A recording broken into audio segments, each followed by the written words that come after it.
bagian. Ini ngomong yang selamanya udah dinikahi. Ada 3 bagian. Yang pertama, mahram, sebab diharamkannya karena nasab. Ini perempuan tidak boleh dinikahi sama sekali. Sudah disebutkan kemarin. Yang pertama, ibu ke atas, ibu, nenek tak boleh dinikahi oleh seorang laki. Ibunya sendiri haram, nenek haram.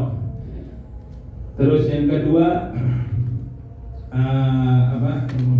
Muhammad ibn binit, anak tak boleh dinikahi sama perempuan punya anak, haram dinikahi anak perempuan. Yang ketiga, saudara perempuan, saudaranya inti perempuan, haram dinikahi. Yang keempat itu ammah, bibi dari saudara laki-laki, bibi dari saudara bapak, bibi dari saudara apa? Saudara bapak. Maksudnya bibi dari saudara bapak, namanya ammah kalau dalam bahasa Arab. Haram dinikahi bibinya inti, saudara bapaknya inti, walaupun masih muda. Kalau di Arab itu kadang seperti itu. Istrinya misalnya, istrinya banyak, antara ponakan sama bibinya kadang umurnya masih tuaan ponakan. Jadi anak pertama sudah nikah muda, punya anak. Saudaranya, bibinya atau anak pertama tadi punya saudara ke-10, itu baru lahirnya sama ponakan. Nah, ini tetap kedudukannya ponakan sama bibi, haram dinikahi, nggak boleh. Bibi. Kholah yang kelima, bibi dari saudara ibu, bibi dari ibu, itu nggak boleh apa? Nggak boleh dinikahi. Yang keenam, ponakan dari saudara laki-laki. Tidak punya saudara laki-laki, punya anak perempuan, namanya kan ponakan, nggak boleh dinikahi. Yang ketujuh, ponakan, ini kan kita bahas perempuan ya, ponakan dari saudara perempuan. Ini 7 haram dinikahi kapanpun, apapun alasannya. Yang pertama. Yang kedua, ini masih pengharaman selamanya, karena Nabi bilang dibagi 3. Yang pertama dengan nasab 7. Yang kedua karena sebab sepersusuan, sama kedudukannya sama. Sepersusuan di mana seorang anak disusui oleh seorang ibu bukan ibunya. Kayak contohnya kemarin, seorang ibu melahirkan anak, ternyata susunya nggak keluar. Tetangganya ngambil sini bu, daripada nggak minum susu, kasihan disusui sama tetangganya dengan susuan yang dianggap oleh syariat. Sudah kemana-mana bahas kemarin, 5 susuan berbeda-beda itu sudah termasuk anak susuan, dan umurnya itu sampai 2 tahun. Kalau anak umur 3 tahun disusui apa jadi anak susu? Enggak. Ya, cuman 2 tahun doang. Nah, kalau anak tadi disusui oleh seorang ibu, anak tadi itu disusui oleh seorang ibu bukan ibunya, maka ini anak susu. Apa yang diharamkan? Ibu susu diharamkan. 1, ibu yang menyusui dia haram dia. 2, saudara sesusuan, saudara yang susunya sama. Ini anak disusui sama tetangga, perempuan ini, tetangga punya anak 5 perempuan semua, haram juga apa? Haram juga dinikahi ini, karena saudara susu. Yang ketiga, si laki itu punya istri, istrinya nyusui. Bapak ini mau nyusuin anak susuannya, nggak boleh. 3, anak susuan. Yang keempat, bibi susu. Bibi susu itu saudaranya yang nyusuin anak tadi itu. Nah, saudaranya yang nyusuin anak tadi itu. Bibi dari bapak. Bibi bapaknya susu. Jadi anak, misalnya contoh, disusui sama perempuan. Perempuan itu kan punya saudara, namanya bibi, haram sama anak untuk menikahinya dia. Nah, suaminya kan suami susu namanya. Apa bahasanya? Suami apa? Bapak susul. Bapak apa? Suami susu. Bapak apa? Bapak susu. Bapak susu. Bapak susu dari saya tadi misal. Nah, bapak susu itu punya saudara perempuan. Nah, bibi dari bapak susu juga haram untuk apa? Untuk dinikahi. Yang keenam, saudara sesusuan. Kata dia yang pertama diharamkan juga saudara punya anak, ponakan saudara susu dari laki atau dari perempuan. 7 ini. Nah, itu juga dia diharamkan. 7 dari nasab, perempuan yang diharamkan untuk dinikahi. 7 dari susu, rodok. 4 dari hasil perkawinan. Yang pertama ibu yang kamu nikahi anaknya dan nikah sama perempuan, ibunya itu selamanya jadi mertua kita, nggak boleh dinikahi. Yang kedua, istrinya anak. Kita punya anak perempuan, kita punya anak laki-laki, nikah sama anak perempuan, mantu bahasanya. Tadi kan mertua, sekarang mantu. Misal itu anak perempuan, itu anak kita menikah sama perempuan, kan mantunya kita ini cerai misal, si bapak mau nikahi nggak boleh selamanya. Ini kan anak bahas keharaman untuk menikahi perempuan ini selamanya, apapun alasannya haram. Mantu sudah cerai sama anak kita, sudah jadi orang lain, kita mau nikahi nggak boleh. Yang ketiga, istrinya bapak kita selain ibu kita. Kita punya bapak misal nikah di bawah perempuan, duanya itu namanya ibu tiri kalau bahasanya kita ya, ibu tiri yang syariat, ibu tiri yang benar. Ibu tiri itu selamanya nggak boleh dinikahi. Walaupun sudah bisa sama bapak nikah nih, terus dicerai sama bapak, biar udah saya mau nikahin aja, biar masih nyambung silaturahmi, atau nggak boleh, nggak boleh selamanya. Istri bapak, ibu tiri bahasanya. Yang keempat, ibu tiri, anak tiri. Yang keempat anak tiri. Anak tiri ini kita menikah sama perempuan sudah bawa anak. Nah, kapanpun misalnya alhamdulillah kita cerai sama perempuan tadi itu, kita tetap nggak boleh nikah sama anak. Ini 18. Semuanya bagi laki-laki itu haram untuk menikahi 18 tadi. Ini kan bahasanya nikah. Haram bagi laki-laki tadi itu menikahi 18 perempuan itu kapanpun dan apapun alasannya. Anak kemarin tambahi untuk pembahasan nasab itu anak tambahin. Ini 18 tadi itu mahramnya itu. Ini pembahasan di luar nikah, tambahan aja. Bahwasanya 18 ini mahramnya itu. Sisanya bukan mahram itu. Dari segi apa? Itu nggak boleh. Ngelihat auratnya dia, rambutnya dia, lehernya dia nggak boleh. Selain sepupu kan boleh dinikahi, nggak boleh. Ente nggak boleh lihat lehernya, rambutnya. Yang pertama, ente boleh apa? Ente boleh melihat sebagian tubuhnya dia. Ini kalau ngomong yang mahram dari 18 tadi. Yang kedua, ente boleh bersalaman. Ini tambahan ya, tambahan faedah ya. Ente boleh bersalaman sama dia. Ibu mertua, saudara, ponakan, bibi boleh salam. Bersentuhan tangan boleh. Yang ketiga, ente haram nikah sama mereka. Ya ini. Ente haram. Yang keempat, ente boleh berduaan sama dia, khalwah bahasanya. Berduaan sama dia itu boleh. Misal naik motor, boncengan sama bibi boleh. Boncengan sama bibi dari ayah boleh. Boncengan sama ibu sesusuan boleh. Saudara sesusuan boleh. Boncengan sama mertua boleh. Cuman selain 18 tadi itu haram ente khalwah sama dia. Semobil berduaan sama perempuan, apa? Adik ipar, haram. Nggak boleh. Kalau kamu tambahin orang lain, orang ketiga. Kalau berduaan haram. Di kamar berduaan haram. Nggak boleh. Salaman ipar haram. Nggak boleh. Sepupu haram. Nggak boleh. Ini bab faedah. Cuman ente boleh nikah sama dia. Ente menikah sama dia apa? Sepupu boleh. Nah itu min bab faedah, dari bab tambahan manfaat dari saya. Karena yang dibahas di kitab itu yang diharamkan dari perempuan. Jadi 18 itu namanya perempuan yang haram dinikahi selamanya, apapun alasannya. Nah, sebelah sini yang haramnya cuma sementara diharamkan. Kalau ada alasan ini, alasannya hilang, boleh dia menikahi dia. Siapa? Kalau yang pertama,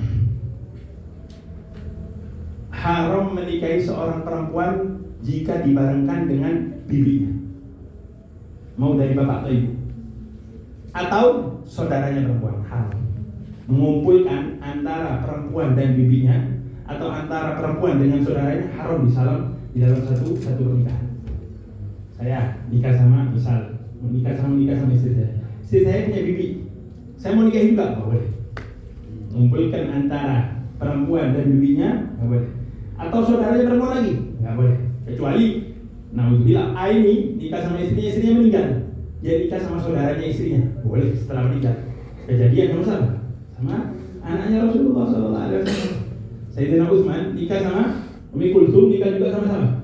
Ruqayyah kalau nggak salah ya, nikah sama. Cuma setelah meninggal. Kalau di dalam satu pernikahan tidak boleh. Satu itu. Sementara ketika hilang sebabnya, misal nikah sama perempuan, mau nikah sama bibinya kan nggak boleh. Subhanallah, sama perempuan tuh cerai. Nah, dia naksir sama bibinya boleh. Kalau sudah apa? Sudah cerai. Yang kedua, kalau jumlah tolaknya sudah habis. Jumlah tolaknya apa? Jumlah tolaknya sudah habis. Maka ya, jumlah tolaknya sudah habis. Maka dia tidak boleh menikahi perempuan tadi. Contoh, dia menikahi satu perempuan, ditalak 3. Karena kadang lagi marah, lagi kesal. Kalau misal na'udzubillah, misal mau talak, insya Allah nggak ada terjadi. Misal mau talak 1, jangan langsung 3. Kalau sudah 3, itu sama dia haram, nggak boleh menikah. Sampai kapan? Sampai perempuan ini hukuman dari Allah. Al-Quran yang ngomong juga. Sampai perempuan tadi itu hukuman bagi laki-laki itu, ini nggak boleh nikahin dia lagi. Sampai perempuan tadi itu nikah sama perempuan sama laki-laki lain, sampai dihubungi badan, dijima, dicerai, baru itu boleh nikah. Kalau bahasanya mungkin pernah itu muhalil. Laki yang menikah itu namanya muhalil. Nah kalau talaknya habis, maka apa? Ini nggak boleh nikah sama dia sementara. Sampai kapan? Sampai selesai urusan perempuan tadi itu. Nikah sama orang lain, sampai ditolakin, baru dia boleh nikah lagi. Yang ketiga, perempuan yang nggak boleh dinikahi sementara itu budak. Nggak ada budak. Ente mau nikah sama budaknya ini. Ente punya budak. Budak itu mau nikahi. Ini budak syariat ya, bukan pembantu atau budak. Maka nggak boleh deh nikahin kalau dia dalam keadaan budaknya ini. Terus gimana? Ente talak, ente bebasin dulu, baru ini boleh apa? Nikahin. Yang keempat sama. Budaknya itu yang pertama, yang keempat itu kalau dia dalam keadaan budak, rik, itu sama aja, budak juga sama. Yang kelima, al-kufur. Kalau perempuan itu kafir, nggak boleh dinikahin. Ada perempuan yang dia suka sama dia, kafir, nggak boleh dinikahin sampai sebab kekafirannya itu hilang. Maksudnya sebab ini nggak boleh nikah sama dia itu kafir kan, hilang, baru ini boleh nikah sama dia. Walaupun bagi orang laki boleh nikah dengan ahli kitab, cuma ada syaratnya. Kemarin sudah lewat kita. Nah, jadi perempuan yang diharamkan untuk dinikahi tadi itu dibagi 2. Sudah selesai bahasanya. Ada yang selamanya, ada yang sementara. Nah, yang selamanya dibagi 3: nasab, sepersusuan, sama pernikahan karena sebab pernikahan. Yang sampingnya ada 5. Sementara ini keharuman sementara itu ada 5. Sampai salah satu dari 5 itu hilang alasannya, boleh dia menikahi tadi. Sama dari bapak Ida tadi itu, bedanya sepersusuan dan nasab beda ya. Kalau sepersusuan itu ente nggak dapat warisan, nggak ada hukum warisan. Jadi kalau nasab anaknya sendiri, misal dia meninggal, ya dia dapat apa? Dia dapat warisannya. Kalau sepersusuan nggak, warisan dari sepersusuan tadi. Kalau sekarang masuk di dalam pembahasan la ilaha illallah syahidain nikah, sudah lewat. Jadi pembahasan pertama nikah itu, pernikahan itu harus rukunnya ada 5. Yang itu ada 5 nikah itu. Ada wali, ada zauj, suami, ada zaujah, ada perempuannya, ada walinya si laki, ada syahidain 2 saksi, ada sighah 8. Sebelum itu lahar. Sebelum itu satu pembahasan lagi, yaitu apa? Kemarin masih di dalam pembahasan wali. Kemarin kan sudah dibahas 10 pencegah seseorang jadi wali. Kalau ada salah satu dari 10, maka kewaliannya berpindah ke wali apa? Berikutnya 10 permasalahan. Sudah lewat. Hari ini ada 20 permasalahan. Ada 20 permasalahan yang memindahkan kewalian seseorang bukan ke wali setelahnya, akan tetapi ke hakim, ke Kementerian Agama. Bahasa sekarang apa? KUA ya? KUA. Jadi kalau ada satu dari 20 aja permasalahan, ada satu permasalahan dari 20 yang kali sebutkan ini, maka yang nikahkan bukan si walinya, akan tetapi Kementerian Agama. Nah, hakim. Kita bahas yang pertama. Kalau tidak ada wali sama sekali. Jadi perempuan mau nikah, walinya siapa? Bapak nggak ada, kakek nggak ada, urutan wali itu yang 10 atau 15 kali sebutkan, pak, sepupu, paman, sampai 10 nggak ada semuanya, nggak punya wali ini orang. Ini orang asing, nggak tahu tiba-tiba nggak ada walinya. Dia cuma mau nikah, maka langsung walinya siapa? Walinya hakim. Yang kedua, kalau faqdul wali, permasalahan yang kedua, yang walinya langsung hakim itu kalau walinya tidak ada. Walinya tidak ada, sama aja yang ada tidak. Yang kedua ini kalau walinya hilang, faqdul wali.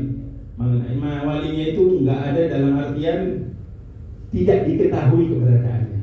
Yang kedua, ketika walinya tidak diketahui keberadaannya.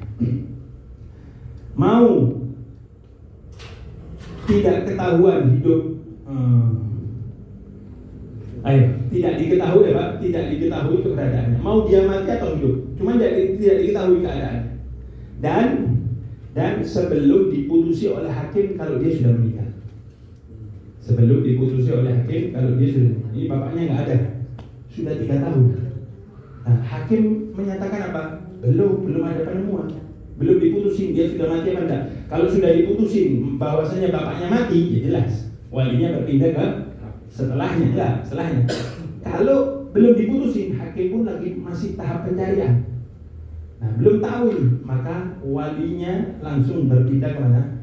Ke hakim. Nggak bisa langsung saudaranya mau menikah, loh, bapak saya nggak ada, saya walinya. Bapak inti cuman tidak tahu keadaannya, masih dia walinya, maka berpindah kemana? Berpindah ke hakim. Nah, yang ketiga, yang termasuk berpindah ke hakim itu kalau walinya lagi ihram. Walinya lagi apa? Ihram, lagi haji atau umroh. Sedangkan perempuan tadi itu masih pengen apa? Pengen nikah di waktu itu. Loh, bisa nggak diwakilkan si bapak itu yang lagi haji atau umroh mewakilkan atau nggak bisa? Sudah lewat kan pembahasan tadi.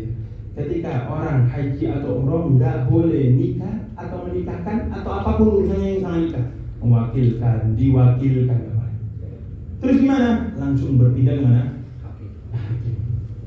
Loh, kalau yang bawahnya pengen wali bawahnya, wali setelahnya pengen menikah nggak bisa, karena masih ada walinya. Walinya itu masih ada. Dia punya hak. Cuman syariat yang mengatakan, dia nggak bisa sekarang menikah. Oke, kalau anak perempuannya pengen nikah, maksa tetap nikah sedangkan walinya haji atau umroh, maka berpindah langsung ke mana? Yang keempat itu al-adlu. Permasalahan yang keempat yang kewaliannya berpindah ke hakim itu adl. Apa adl itu? Adl itu seorang perempuan, ini harus ditulis ya, seorang perempuan yang baligh, yang berakal, mau dia cerdas atau kurang, Roshidah atau bodoh, cerdas atau kurang di dalam bertransaksi, dia meminta dinikahkan dengan yang setara kufu. Dia meminta dinikahkan yang setara dengan kufu, dan si wali selalu menolak untuk dinikahkan. Perempuan ini sudah balik umur 20, dia berakal, dia minta dinikahkan dengan yang sekufu sederajat. Cuman setiap kali minta walinya apa? Nolak.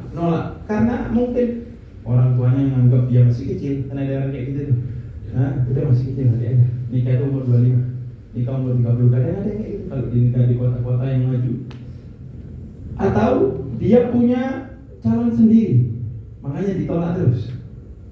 Maka si perempuan tadi itu kalau mendatangi Kementerian Agama melapor bahwasanya saya mau nikah dan yang datang itu setara sekufu, cuma ditolak terus sama orang tuanya. Kalau sudah ditetapkan sama hakim bahwasanya si bapaknya itu, walinya itu adl itu mencegah, nggak mau menikahkan, maka langsung yang menikahkan di dalam permasalahan ini langsung hakim. Nah, Cuman di sini ada hukumnya. Hukumnya adil itu apa? Bapak yang selalu menolak anak yang ingin menikah padahal lakinya sekufu. Ya, padahal lakinya sekufu. Perempuannya sama-sama suka. Dia condong dan sama-sama sekufu. Bapak nggak mau. Karena pilihan anaknya kamu nggak tahu. Hukumnya haram. Haram sih bapak tadi. Dosa. Selama yang datang itu sekufu dan anaknya mau dan dia balik agil. Anaknya balik kan berarti dia sudah tahu, sudah mikir ini mau nikah sama saya, bukan anak kecil. Ini perempuannya balik agil. Maka haram bagi si bapak menolak. Hukum adilnya ini, hukum menolak ini haram bagi si bapak. Nah, cuman harus dengan syarat ya. Nah, kalau si bapak itu selalu menolak, harus sekufu ya. Kalau nggak sekufu nggak boleh. Kadang perempuan cuman karena pacaran atau karena PDKT lewat media sosial ternyata nggak sekufu. Bapaknya nolak terus. Adil, saya laporkan ke KUA, Kementerian Agama. Nggak ada. Pasti Kementerian Agama juga tahu ini nolak karena nggak sekufu. Maka apa? Maka tidak dinamakan adil. Kalau dia sekufu, kalau sudah sekufu harus untuk memindahkan kewalian ke hakim itu perempuan harus datang ke KUA. Saya mau menikah dengan fulan, dia sekufu sama saya, bapak saya menolak terus. Maka hakim nanti manggil si bapak. Benar apa tidak? Benar. Maka kamu adil. Sekarang yang menikahkan apa? Saya. Kalau kamu masih nggak mau nikahin anak kamu, saya yang menikahin. Nggak apa-apa. Hakim ngomong gitu nggak apa-apa. Karena ini adil. Cuman ada satu permasalahan. Apa itu? Kalau si bapak, permasalahan tambahan di adil ini. Mungkin ada yang ini kejadian. Kenapa? Kalau si bapak tadi itu punya pilihan lain yang sama-sama sekufu. Si perempuan tadi yang Anda bilang pengen menikah dengan sekufu. Si bapak nolak terus. Akan tetapi bapak juga punya laki yang sekufu sama perempuan tadi itu. Maka gimana? Apakah dikatakan adil? Maka si bapak tadi itu nggak dikatakan adil. Pilihannya bapak itu sah untuk dinikahi. Boleh. Pak, ini sekufu, saya mau sama dia. Enggak, bapak juga punya fulan, misalnya anaknya kiai. Yang datang ustaz, lah, saya mau ustaz ini. Saya merasa ustaz ini lebih cocok buat kamu. Maka apakah bapak dikatakan adil mencegah pernikahan seorang anak yang sekufu? Ya. Pilihan bapak dikatakan sah dan boleh untuk apa? Untuk dan tidak berpindah ke hakim. Masih kewaliannya dipegang apa? Dipegang si bapak. Nah, walaupun lebih afdalnya kita memilih apa yang dipilih anak kita. Karena ya jelas yang mau hidup itu kan siapa? Anaknya kita. Nah, perempuan tadi ngeliat si laki sejuk buat dia, mungkin dia istiqomah. Jangan kita terpaksa ego dengan kemauan kita maksa. Yang penting kamu harus nurut, harus sama punya kita. Nah, kalau bisa dari dua sisi, seorang anak dan bapak tadi. Nah, yang keberapa tadi itu yang kelima. Yang kelima nanti ada yang ke-12 sampai ke-20 itu isinya tentang perbudakan. Kita lewatin aja, kita jalanin aja karena sudah nggak ada yang namanya perbudakan. Yang kelima termasuk perkara yang hakim menikahkan di permasalahan itu safarul wali. Safarnya wali yang sampai masa fatul qasar atau lebih. Safarnya wali sampai masa fatul qasar atau lebih. Jadi antara wali tadi itu dan perempuan jaraknya dua marhalah atau lebih, 80 kilo, 90 kilo. Kalau zaman sekarang sih alhamdulillah ada HP. Sehingga dapat tinggal telepon. Bapaknya zaman dulu nggak ada. Bapaknya tiba-tiba nggak ada. Bapaknya nggak ada, ternyata hari itu hari pernikahan anaknya. Maka gimana? Maka pernikahannya langsung diwakilkan oleh apa? Diambil alih oleh hakim. Nggak wali setelahnya. Ini harus tahu. Beda ya. Kalau yang pertama tadi itu bapaknya nggak ada yang hilang. Kalau ini bapaknya safar. Cuman kalau bapaknya safar meninggalkan wakil, biasanya ada kayak gitu. Bapaknya safar nih, ada kerjaan mendadak, pernikahan besok, ada kerjaan mendadak, pergi bapaknya. Cuman kata bapaknya yang menikahkan fulan, diwakilkan. ada di kota tadi, ya nggak apa-apa. Ya nggak apa-apa, karena sudah apa? Sudah ada wakilnya dari si bapak tadi. Nah, kalau di bawah 2 marhala gimana? Kalau di bawah 2 kan tadi 2 marhala atau lebih, 100 kilo. Misal Cirebon ke Jakarta kan udah 2 marhala. Bapaknya di Jakarta, anaknya di Cirebon hari pernikahan. Nah, kalau dia nggak nulis perwakilan, maka yang nikahkan hakim. Kalau cuman 50 kilo, nggak nyampe 2 marhala, ditunggu. Kalau nggak nyampe 2 marhala, ditunggu sampai bapaknya apa? Bapaknya datang. Kalau bisa datang. Kalau bisa apa? Kalau bisa datang. Kalau nggak bisa datang, tetap apa? Tetap fala budda min idnihi fil asal. Tetap kalau nggak bisa datang, kalau mau menikahkan si hakim tadi itu harus minta izin si bapak. Kalau itu di bawah apa? Di bawah 2 marhala. Permasalahan yang keenam. Permasalahan yang keenam itu kalau permasalahan keenam daripada permasalahan yang dinikahkan oleh hakim, kalau walinya tadi itu habis itu dikurung, misal bapaknya di penjara, ya bapaknya penjara, atau bapaknya tadi itu naudzubillah sakit, yang sakitnya itu menular, sekiranya nggak boleh covid kayak mana? Karantina. Ya di karantina. Kalau dia datang, ini bahaya, nggak boleh datang ke pernikahan karena kemarin covid. Gimana? Maka kalau dia dikurung dan dia dilarang untuk hadir, tidak bisa hadir. Kalau dari penjara lah, penjaranya nggak boleh, nggak ngasih izin. Kalau penjaranya ngasih izin nggak apa-apa. Kalau penjaranya nggak ngasih izin, ini kriminalnya sudah sangat parah. Atau kayak tadi karantina nggak boleh. Dia hadir pernikahan, nanti covid semua satu apa? Satu tempat bisa. Maka di permasalahan ini yang menikahkan KUA hakim. Nggak berpindah kemana? Nggak berpindah ke wali. Nggak berpindah ke wali setelahnya. Beda lagi kalau dia di penjara. Bapak kalau mau hadir pernikahan anak bapak, kata yang jaga penjara, boleh. Udah deh, nggak mau saya wakilkan. Boleh.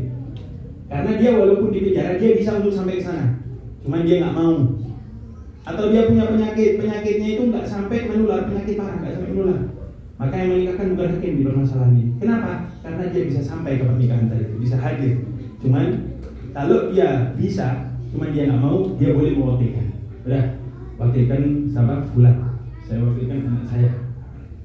Yang berpindah ke hakim itu kalau dia dikurung dan dia nggak boleh untuk sampai ke acara, itu langsung berpindah ke Kementerian Agama. Ini harus dipahami.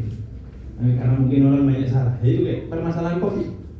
Permasalahan COVID, dia sakit yang penyakitnya itu menular. Dia nggak boleh. Dari segi kedokteran, dari segi syariat dia membahayakan orang lain. Terus mau menikahkan, bapaknya nggak bisa anaknya, entah. Yang menikahkan langsung apa? Kementerian apa? Kementerian Agama, KUA. Nah, hal yang ketujuh, at-tawari. Tawari ini sama kayak adl. Kalau adl itu kan menolak, anaknya minta nikah dia menolak.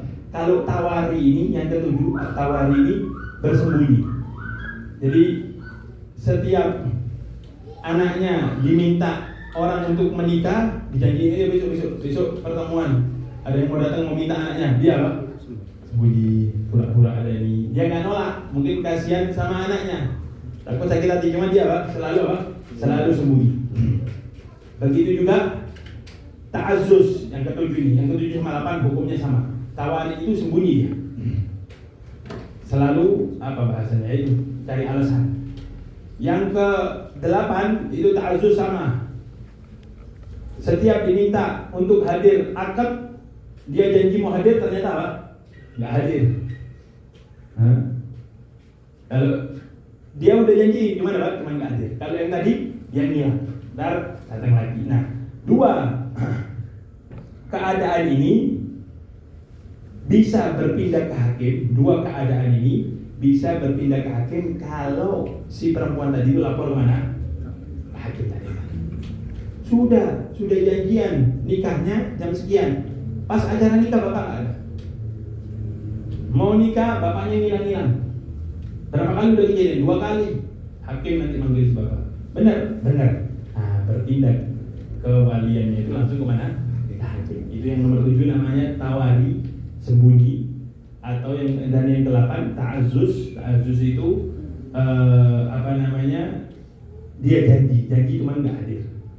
Beda nomor 5 tadi itu adl itu nggak mau. Coba ada lagi soalnya enggak mau ini sebenarnya. Wah, ini lebih sadis gitu. Nah, al-adl lebih sadis. Kalau yang ke-9 itu kalau permasalahan yang ke-9 yang berpindah ke hakim itu kalau si wali itu dia si suami. Bagaimana? Bisa. Si wali itu adalah suami. Contoh. Perempuan. Misal walinya kan bapak nggak ada.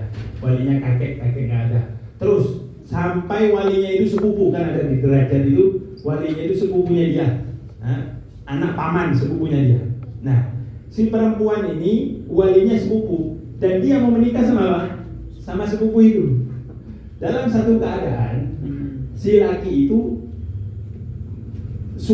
calon suami dan calon wali. Gimana? Nah, kalau keadaannya seperti ini, maka yang suami tadi itu tetap jadi calon suami, walinya perempuan berpindah ke nggak boleh, berpindah ke orang lain nggak boleh. Cuman dengan catatan dengan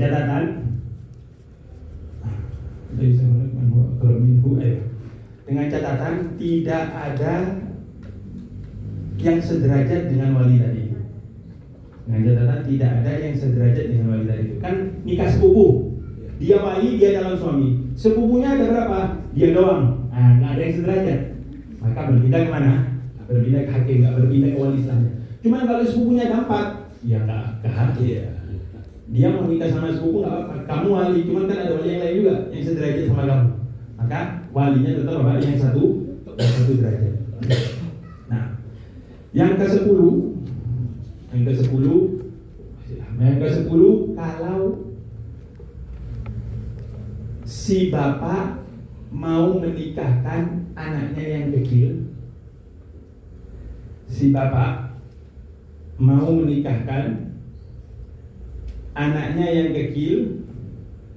dan dia juga wali bagi si perempuan. Contoh,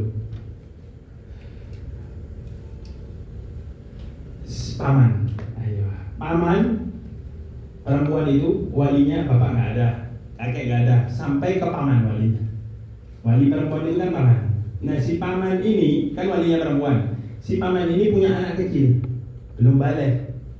Dia mau nikahkan anak yang belum balik lagi. Dengan siapa? Dengan perempuan tadi. Nah, si paman ini satu keadaan dia jadi wali, satu keadaan dia jadi apa? Wakilnya anaknya untuk menerima nikah. Kalau anak laki kecil dan mau menikah tetap, maka yang menerima akad itu siapa? Bapaknya, walinya. Nah, ini permasalahan. Paman tadi itu walinya perempuan. Nah, paman ini mau punya anak laki kecil, mau dinikahkan sama siapa? Si perempuan tadi. Dia satu keadaan wali, satu keadaan juga wakil calon suami. Maka gimana? Dia milih mana? Dia menjadi calon wakil suami dan walinya berpindah ke hakim. Pusing. Tambah ribet permasalahan ini. Pelan-pelan. Cuma memang permasalahan penting. Urusan kewalian ini permasalahan penting. Karena kalau kita salah sedikit, masih syah. Naudzubillah, pernikahannya nggak sah. Kalau sudah namanya nggak sah, jatuhnya apa? Jatuhnya zina. Harus dipahami benar-benar. Kapan wali itu berpindah ke wali setelahnya? Kapan wali itu berpindah ke hakim? Terus syaratnya wali apa aja? Anak ini wali sah apa enggak? Syaratnya suami itu sah apa enggak? Harus dipahami apa? Harus dipahami betul-betul. Nah, yang ke-9 tadi, yang ke-10 tadi, yang ke-11 itu kalau seorang kakek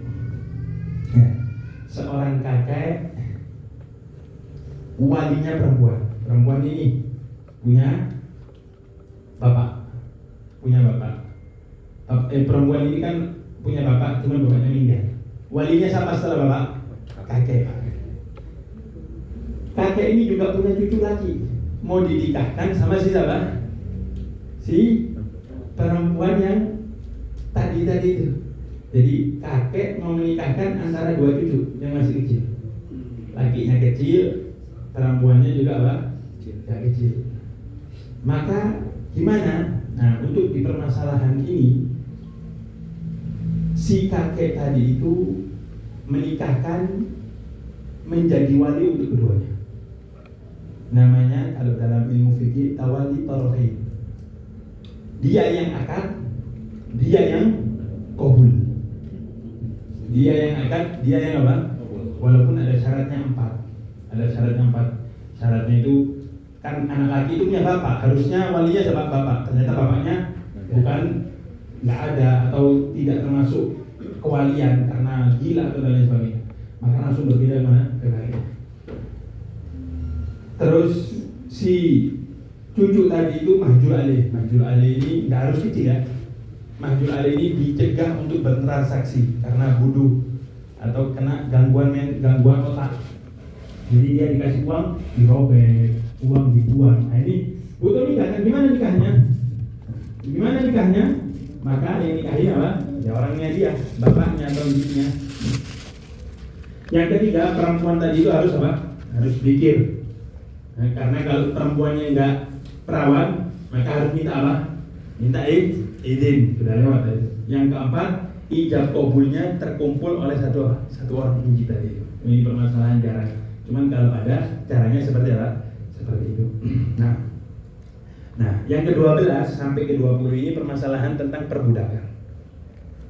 Ana baca cepat aja. Yang ke-12, kalau budak itu di mahjur alih, budak perempuan mahjur alih. Mahjur alih apa? Dicegah untuk transaksi. Ada nanti kalau kita belajar fikih muamalat, ada orang-orang sama syariat itu dicegah untuk transaksi. Namanya mahjur alih. Karena beberapa alasan. Karena safah itu nggak bisa memanage uang. Itu sama syariat di mahjur alih, nggak boleh transaksi. Nah, nanti kalau di dalam hukum syariat nanti diumumkan fulan bin fulan harusnya di pasar itu mahjur alih, nggak boleh dia jual beli, nggak boleh dia beli makanan, harus diwakilkan orang lain. Karena syariat mencegah dia karena apa? Untuk bertransaksi. Salah satunya juga mahjur alih itu contohnya kalau dia punya utangnya melebihi uangnya dan dia nggak mampu bayar, dicegah untuk apa? Untuk bertransaksi. Namanya mahjur alih dalam ilmu fikih muamalah. Nah, kalau perempuan, budak perempuan ini budak nomor 12 sampai terakhir ini budak perempuan itu mahjur alih, dia nggak punya bapak dan nggak punya injil, maka yang menikahkan hakim dengan maslahat. Yang ke-13, budak perempuan yang cerdas, yang bukan mahjur alih. Kalau tadi mahjur alih, ini cerdas, dia nggak punya wali, maka yang menikahkan siapa? Hakim. Yang ke-15, kalau budak ini dimiliki, budak perempuan ya, kita bahas budak perempuan. Budak perempuan ini dimiliki oleh kas negara. Ada budak kalau nggak punya kepemilikan maka diambil oleh apa? Oleh negara. Ini budaknya negara. Maka yang menikahkan budaknya punya negara ini siapa? Ya hakim tadi. Yang ke-16, budak yang diwakafkan. Ada budak sama bosnya, saya wakafkan untuk ini, saya wakafkan untuk itu. Maka kalau dia diwakafkan, dinikahkan oleh siapa? Kan dia mauquf. Mauquf itu punya Allah, yang diwakafkan punya Allah. Dinikahkan oleh hakim cuman dengan izin yang pemilik wakaf. Diwakafkan untuk fulan kerja ini. Fulan ini ya kerja toko misalnya, diwakafkan untuk bersih-bersih masjid. Takmir masjidnya sama. Yang megang masjid sama. Izin sama apa? Izin sama dia. Tetap yang menikahkan apa? Hakim. Yang ke-17, budak perempuan muslimah cuman dimiliki oleh orang kafir. Budak perempuan muslimah cuman dimiliki oleh orang kafir.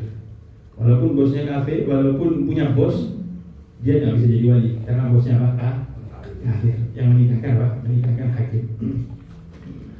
Yang ke-18, budak perempuan muslimah yang dimiliki oleh orang kafir yang dijanjiin mau dibebaskan kalau majikannya meninggal. Kalau di dalam perbudakan itu ada namanya perbudakan yang murni. Ada mudabbaroh. Mudabbaroh itu bosnya bilang, kalau saya meninggal kamu bebas. Jadi dengan meninggalnya majikan, seketika itu dia menjadi orang merdeka. Yang ke-19 itu mukatab. Ada macamnya budak itu mukatab. Budak mukatab itu budak yang mau membebaskan dirinya dengan transaksi antara majikan dan bos. Saya mau bebas, kamu udah dibayar berapa? Misal 50 juta, kasih saya waktu 2 bulan. Saya terima. Nanti dia kerjain, setengah hari buat kerja, setengah hari buat khidmat sama majikannya. Terkumpul, maka dia bebas. Namanya mukatab. 19 itu budak muslim yang dimiliki oleh orang kafir, cuman dia mukatab, ya tadi itu, yang dia lagi usaha untuk membebaskan dirinya. Ini mudabbar, mukatab, itu semuanya yang menikahkan siapa? Hakim. Dan kita bahas pernikahannya mereka. Siapa yang menikahkan budak perempuan ini? Hakim. Yang ke-20 itu mustaulada. Mustaulada itu budak perempuan yang melahirkan anak majikannya. Budak dihubungi sama majikannya kan boleh, namanya budak kan boleh dihubungi ya. Makanya Pak Asep ini berharap cepat-cepat kiamat nih biar punya budak banyak. Jadi nggak pakai nikah. Milkul apa namanya, milkul yamin. Ya boleh, zaman dulu itu boleh. Di Al-Quran, ente istri cuma boleh 4, cuma budak ente punya 10 boleh, dan boleh dibuat berhubungan. Cuma ibunya doain nggak cepet-cepet kiamat tuh ya. Insyaallah, amin ya rabbal. Nah, budak perempuan yang melahirkan anak majikannya, kalau majikannya itu kafir, pemiliknya kafir, dan budak itu perempuan, dan budak itu muslim, budak perempuan muslim dimiliki oleh orang kafir, dan dia melahirkan anak dari majikannya. Kalau dia mau menikah, maka yang menikahkan siapa? Nah, itu tadi apa? Itu tadi 20 gambaran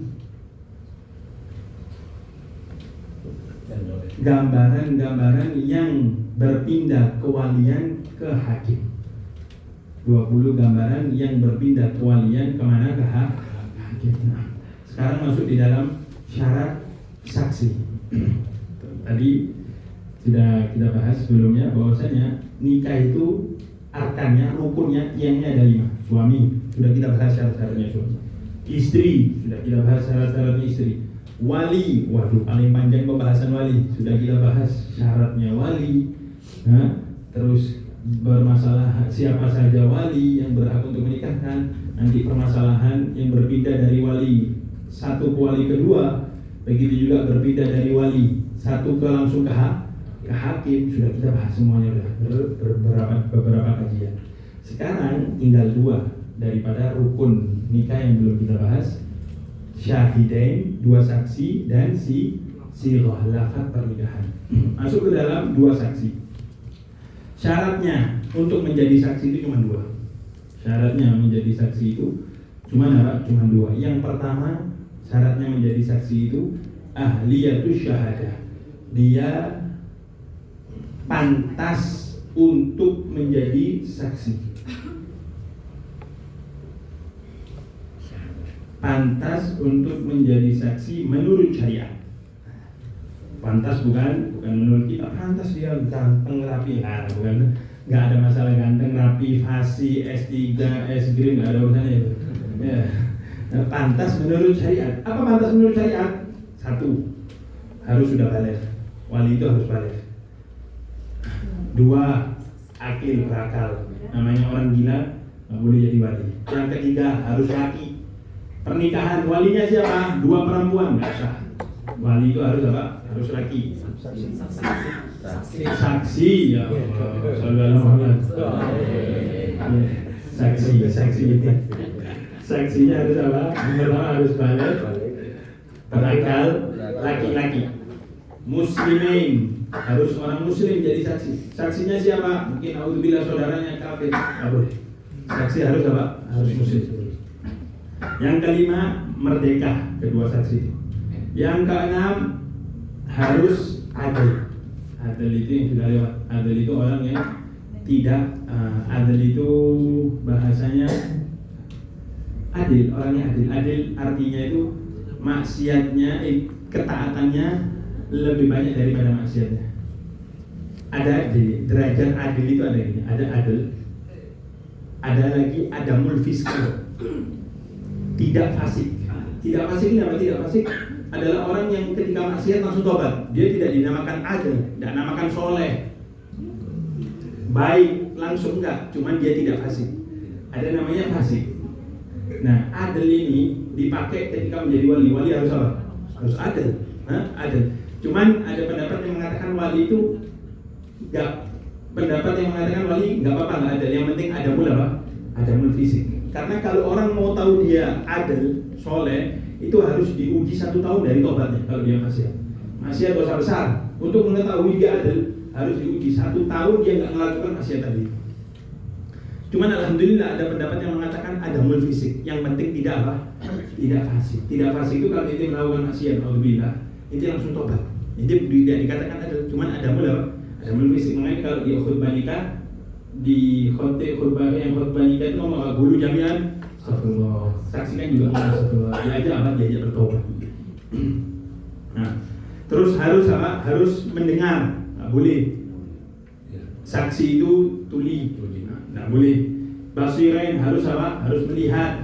Nggak boleh. Maaf kalau walinya atau saksinya itu buta. Natiqain, terus harus bisa berbicara. Nah, ini juga syaratnya arifain bilisanil muta'aqqid. Saksi itu harus tahu dengan bahasa kedua akad. Orang mau akad pakai bahasa Arab, saksinya paham nggak dia ngomong apa? Nggak tahu. Saya yang jadi saksi. Jangan sosokan bahasa Arab kayaknya. Jangan sosokan bahasa Sunda. Yang saksi orang Jawa, paham nggak dia ngomong? Enggak. Pokoknya yang penting saya terima nikahnya, nggak bisa. Si saksi harus tahu bahasa orang yang akad. Ijabahnya harus tahu. Makanya kalau memang saksinya nggak paham bahasa Arab, saya belajar dulu mungkin sebelumnya, mau boleh. Enggak, udah pakai bahasa Indonesia aja. Walaupun lebih afdalnya pakai apa? Pakai bahasa Arab. Tinggal dikasih tahu tulisan bahasa Arab, terjemahkan, suruh baca. Nah, itu kan sudah tahu dia, sudah tahu yang diucapkan artinya ini, arif, paham. Yang dibaca, yang dilafadzkan oleh kedua pengakad tadi. Nah, yang itu syarat pertama. Syarat pertama itu dia apa tadi? Pantas untuk menjadi saksi menurut syariat. Walaupun pantas itu apa? Ya tadi itu ini disebutkan. Yang kedua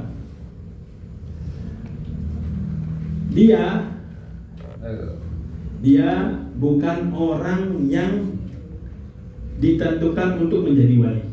Dia bukan wali karena nggak boleh satu waktu dia wali dan dia apa? Dan dia saksi, nggak boleh. Dia bukan orang yang dipilih, ditentukan untuk menjadi apa? Menjadi wali. Contoh.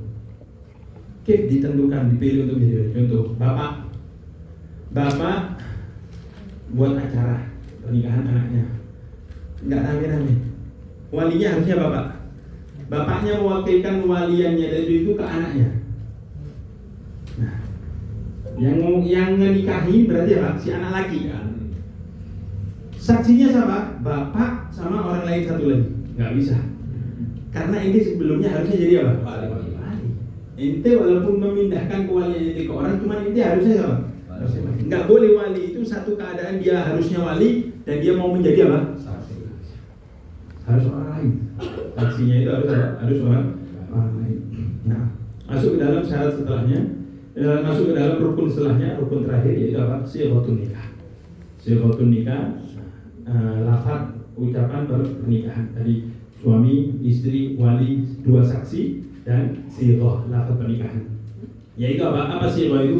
Sighah itu kalimat ijab daripada wali, dan qabul daripada apa? Daripada suami. Kalimat ijab seperti apa? Contohnya wali mengatakan, saya nikahkan, zawwajtuka atau angkahtuka, dua lafaz ini ya yang dari Al-Qur'an. Zawwajtuka atau angkahtuka ibnati. Saya nikahkan atau saya kawinkan kamu dengan anak saya. Itu lafaz ijab yang diucapkan oleh wali. Lafaz qabul itu yang diucapkan oleh apa? Oleh suami atau calon suami. Apa lafaz qabul? Qabil itu apa? Qabil itu tazwijah mahri atau saya terima nikahnya, saya terima pernikahan ini dengan mahar yang disebutkan. Nah, di dalam lafaz tadi itu ada syaratnya. Lafaz pernikahan, antara pernikahan itu ada lafaznya. Apa lafaz persyaratnya? Yang pertama, tidak boleh antara ijab, kan ijab tadi dari siapa ijab itu? Ijab dari wali atau hakim, ijab itu dari wali dan qabul dari siapa? Suami. Tidak boleh antara ijab dan qabul ada kata-kata yang tidak ada urusannya dengan pernikahan. Saya nikahkan wali, saya nikahkan dan saya kawinkan kamu dengan anak saya dengan mahar sekian. Terus ada ucapan, tapi kayaknya nggak boleh deh, batal. Ijabnya batal. Langsung antara ijab dan qabul tidak boleh disela-selai apa? Sela-selai ucapan kecuali ijab dan qabul. Lebih kadang ada kayak gini, saya pernah lihat, saya nikahkan si wali, saya nikahkan kamu, anak saya sekian, si laki ngomong, Bismillah, Alhamdulillah, wassalamualaikum warahmatullahi wabarakatuh, saya terima nikah, boleh nggak ini? Kalau cuma itu boleh, kalau ditambahin pembukaan, Alhamdulillah dan sholawat boleh, walaupun kata ulama nggak perlu sudah, ya. Kalau ada bumbu-bumbu kayak tadi itu, Bismillah biar mantap, tambahin Bismillah, sholawat. Kalau enggak berepot nanti ini. Biar mantap Bismillah, Alhamdulillah, wassalamualaikum, saya terima nikahnya. Boleh nggak? Boleh. Cuman pendapat yang paling kuat mengatakan tidak perlu. Langsung saya terima nikahnya fulana binti fulana dengan mahar sekian. Itu syarat yang pertama. Tidak boleh ada apa? Ada selah-selah antara ijab dan qabul, ucapan selain ijab dan qabul. Yang kedua, tidak boleh ada selah-selah antara ijab dan qabul, diam yang lama. Ya, saya nikahkan kamu dengan anak saya fulana binti fulan dengan mahar sekian. Lakinya mikir atau lakinya nervous, takutan, dapat semenit baru dijawab, ulang batal dijawab dari itu.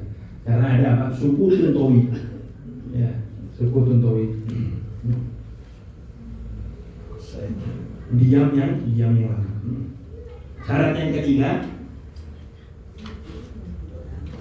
lafaz ijab dan lafaz qabul itu harus senada. Contoh,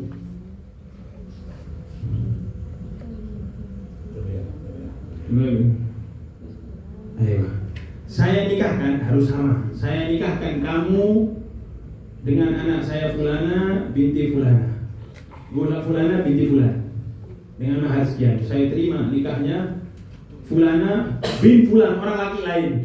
Gara-gara apa? Gara-gara nervous, dia nyebut bapaknya bapak orang lain. Maka apa? Maka ijab qabulnya apa tidak? Harus apa? Harus sama. Kalau cuman beda ini, saya ngomongnya zawwajtuka, dia ngomongnya angkahtuka. No, qabil itu nikah, boleh nggak? Nggak apa-apa.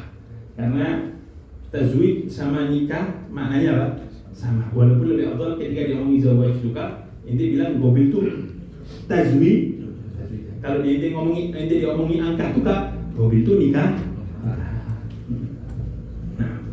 ini kalau di musim ini pernikahan pakai bahasa Arab atau bahasa Indonesia? Bahasa Inggris. Nikahnya kan ngasih bahasa Inggris kayaknya. Ini nikah yang kemarin apa yang baru nanti? Sudah batuk-batuk kan? Cari masalah ini. Bapaknya kan apa bahasa? Indonesia. Bahasa Indonesia ya? Kalau memang saksinya nanti susah untuk memahami, udah paling enak apa? Paling enak saya karena diperbolehkan juga, karena walaupun nanti bentar lagi ada pembahasannya sedikit. Yang keempat tidak boleh antara ijab dan qabul itu digantungkan. Contoh, saya nikahkan kamu dengan anak saya Fulana, insya Allah. Insya Allah maksudnya apa?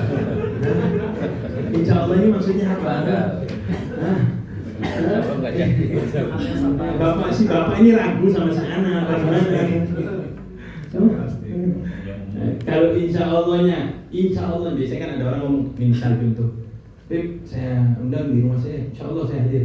Insya Allah niat tabarukan atas maknanya, atas kehendak Allah yang ini tabaruk, bukan niat gantungkan perkara ya. Boleh jadi berangkat, boleh jadi enggak. Nah itu nggak boleh. Kalau itu gantungkan tidak kejelasan, maka tidak boleh hadir. Insya Allah hadir, niatnya apa? Pasti hadir. Cuman kecuali Allah sudah nakdirkan yang nggak hadir sakit, bila jatuh, sudah ngomong apa lagi. Nah, yang kelima, tidak boleh berubah. Yang orang yang pertama, maknanya si ijab tidak boleh berubah sebelum qabul selesai. Tentu saya nikahkan kamu dengan anak saya Fulana dengan mahar sekian. Ini belum ngomong, nggak jadi, maharnya ganti tambahin. Atau dia lagi ngomong, ini apa? Ini rubah, 100.000. Saya terima nikahnya 300.000, langsung dikasih kode. Boleh 1 juta. Ini berubah ini, nggak boleh berubah. Yang tidak boleh, yang pertama itu berubah sebelum selesai yang kedua menyelesaikan ucapan. Kalau berubah maka apa? Maka adanya itu batal, ulang lagi dari awal. Nah, yang keenam, ketika ijab qabul harus terdengar oleh saksi atau orang-orang sekitar, jangan bisik-bisik. Saya nikahkan. Apa yang bisik-bisik?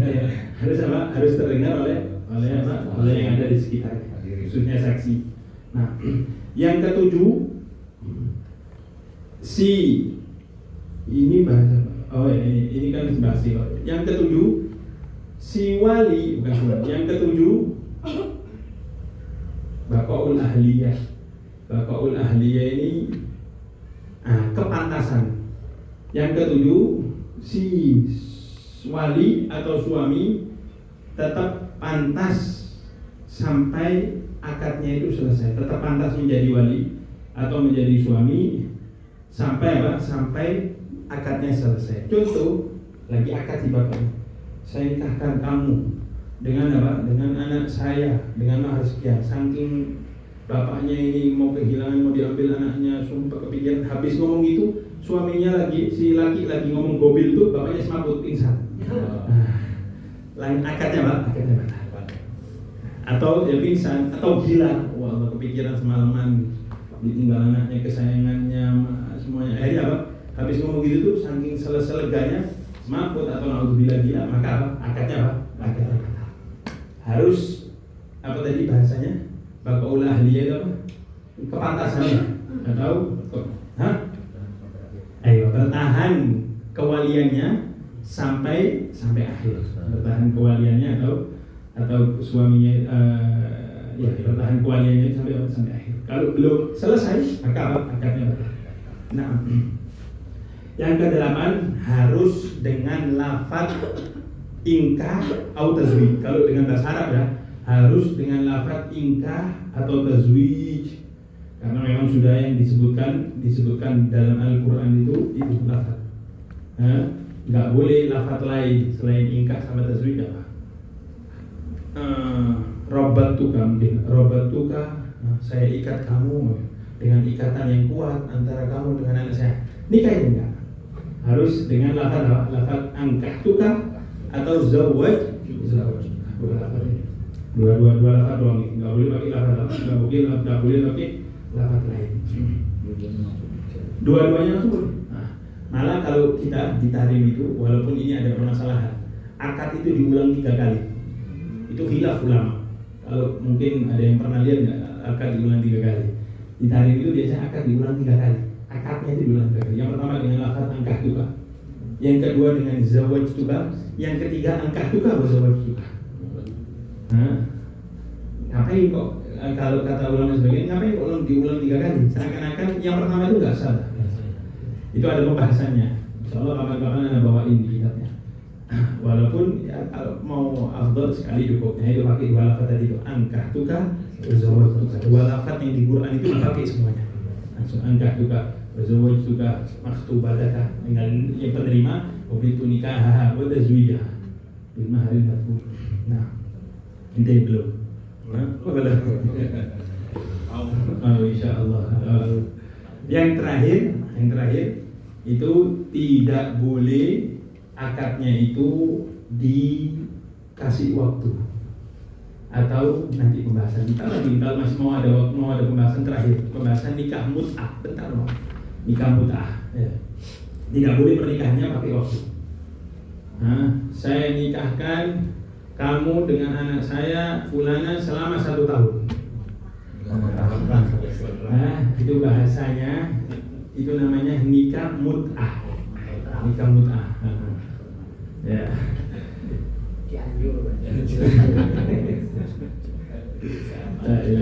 Apa hukumnya nikah mut'ah? Masuk sebentar ya. Sedikit lanjut atau enggak? Apa nanti kajian setelahnya? Sedikit aja. Apa nikah mut'ah hukumnya? Sedikit tahu.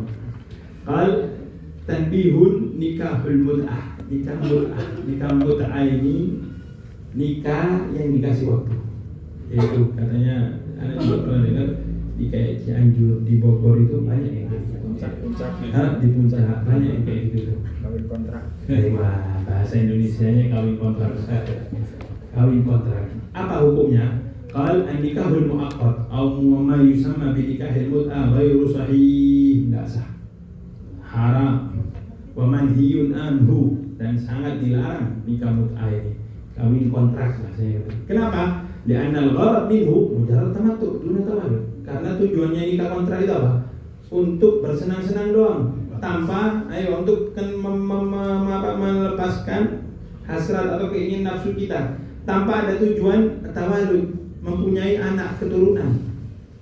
Wasai aghrad nikah, dan tujuan-tujuan nikah lainnya. Karena tujuannya nikah itu selain untuk menjaga diri kita daripada maksiat zina, cuma tujuan utamanya punya keturunan. Karena kau tak turun kata Nabi.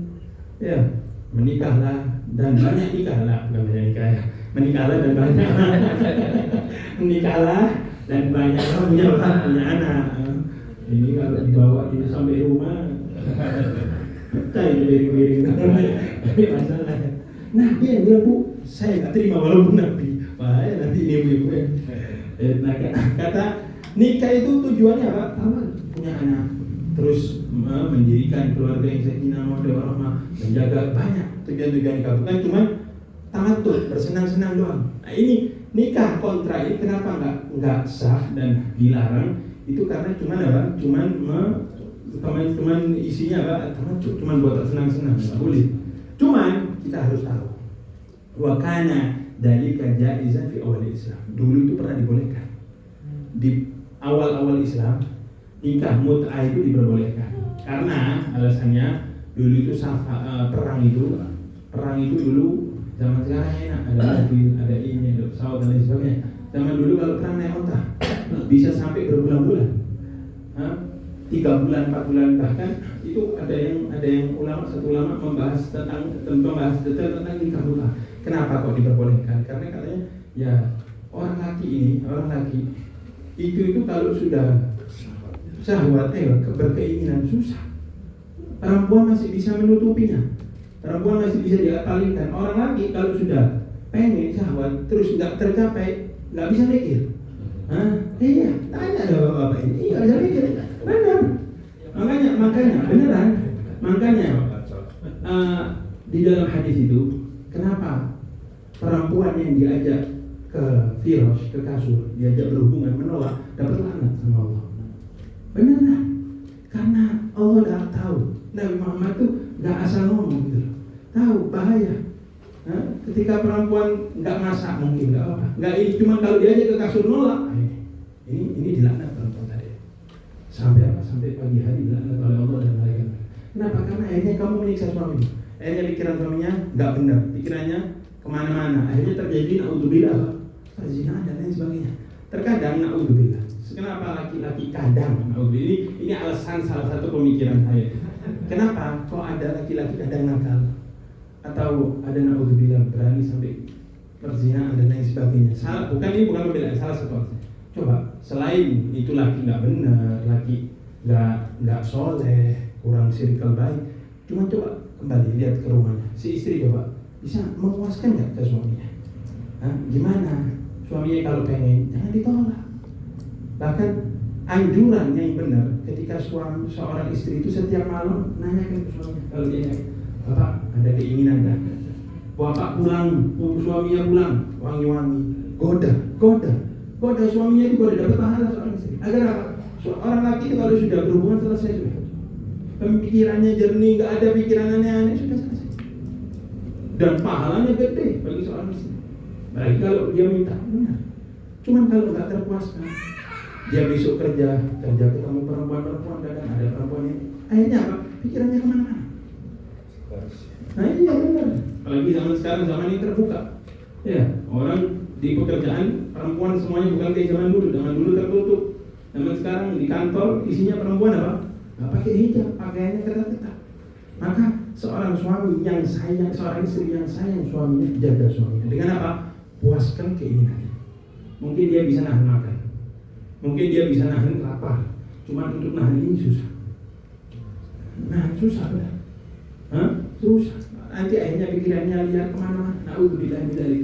Maka kadang-kadang terjadi sesuatu yang tidak diinginkan itu mungkin sebabnya salah satunya si istri menolak, nggak mau, malas mandi. Ini kan kadang-kadang ada kayak gitu. Baru juga kemarin mandi lagi. Ada yang kayak gimana? Terus nanti kalau suaminya naudzubillah aneh-aneh, dia baru apa nyalain suaminya siapa itu? Jangan. Ya Bu ya, Bu.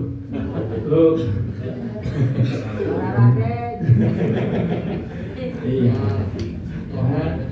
Padahal suami itu, orang laki itu gampang, puasin di ranjang selesai. Benar, puasin di ranjangnya. Bahkan kalau bisa uangnya dikasih semua, besok jajanannya tambah. Benar.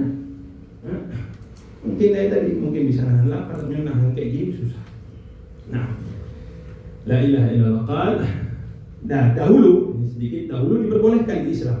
Sebagaimana makan bangkai. Makan bangkai itu diperbolehkan kapan? Ketika darurat. Nah, ini keadaan darurat. Kemudian diharamkan di tahun Khaybar. Tahun Khaybar ini tahun 8 Hijriah kalau nggak salah. Tahun 8 atau tahun 7 Hijriah kalau nggak salah Khaybar. Diharamkan sama Nabi, di Islam diharamkan. Kemudian dibolehkan lagi Amul Fath.